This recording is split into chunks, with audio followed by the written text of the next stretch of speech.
Hey Miller, Strategy Battle Gamers. I'm here with a new unboxing.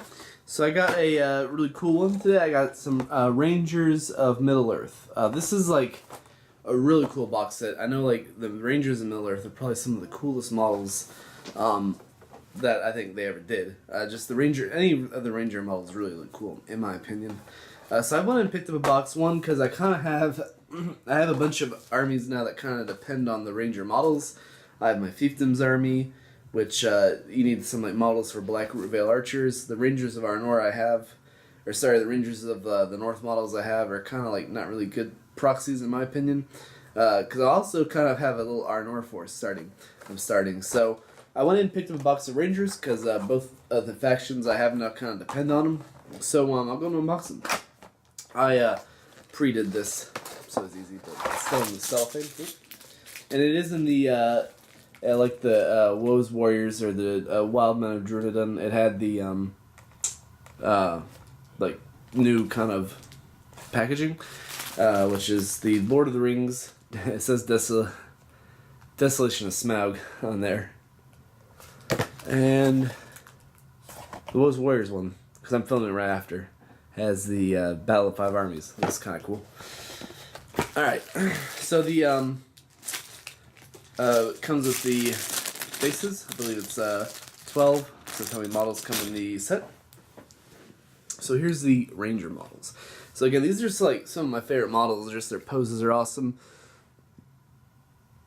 Their weapons, and they're pretty common. I mean, I think most good man armies, Gondor, Arnor, the Fiefdoms, kind of depend on them.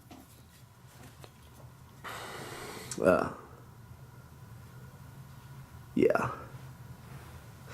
These are some really cool models.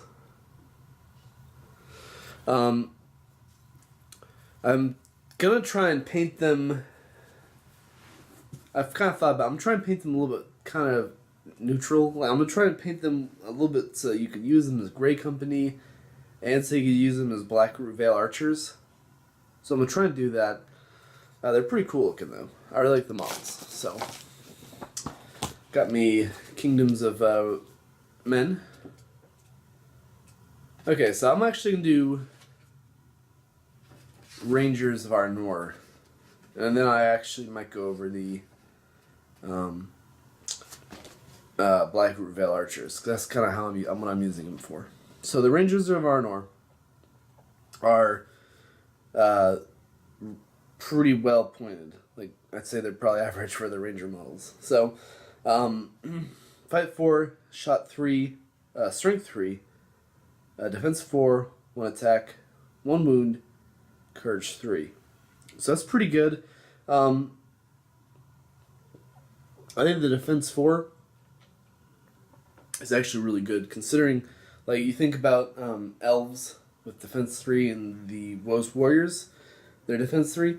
Like, to me, after playing kind of different armies now, the difference between defense 3 and defense 4 is pretty big, because defense 3 get wounded on 4s against strength 3, which the vast majority of the game is strength 3. You know, like certain armies are strength 4, like the dwarves and Isengard. So they're going to be wounding on 4s, but it's, you know, that's kind of how I see it now. So I actually like the defense 4. And then the Rangers of Arnor come with armor and a bow, and you can upgrade them with a spear. So it's a pretty good deal. They're pretty well pointed. Pretty well pointed.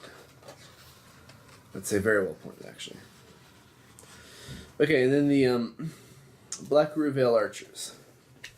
So actually, in the picture for the Black Root Veil Archers, for the Rangers of Arnor, they actually had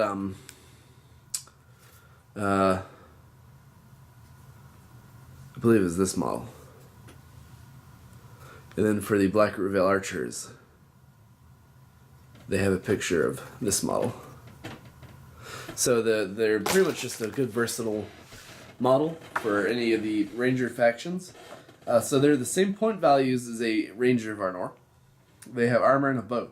They cannot take a spear. They don't have a spear in their profile. So they're movement 6, fight 3, strength 3, defense 3, Or sorry, defense 4. 1 attack, 1 wound, and courage 2. So after playing Fiefdom Squad a few times, that courage 2 actually is not very good. It's not very very fun to deal with. So their rule, though, their rule is Deadeye Shot. When shooting, this model can reroll failed to wound against monsters. That's a really great rule. I talked about it in my tactics talk. Sorry. I talked about it in my tactics talk for fiefdoms. And the ability to reroll against monsters is huge, considering not just like in competitive. It is great for competitive play, I'd say, because you're versing a lot of Felbeasts and stuff. But just if you're wanting to verse one of your buds who have, who always takes a troll, being able to reroll a wound against him is really fun. So I think it's a really good. Both profiles are really great. They're both really versatile units, and it kind of fits the way the Ranger models look, and their profile for pretty much all the Rangers. So guys, that's my unboxing for the Rangers. Please like, share, subscribe, and comment. Happy wargaming, and I'll see you in the next video.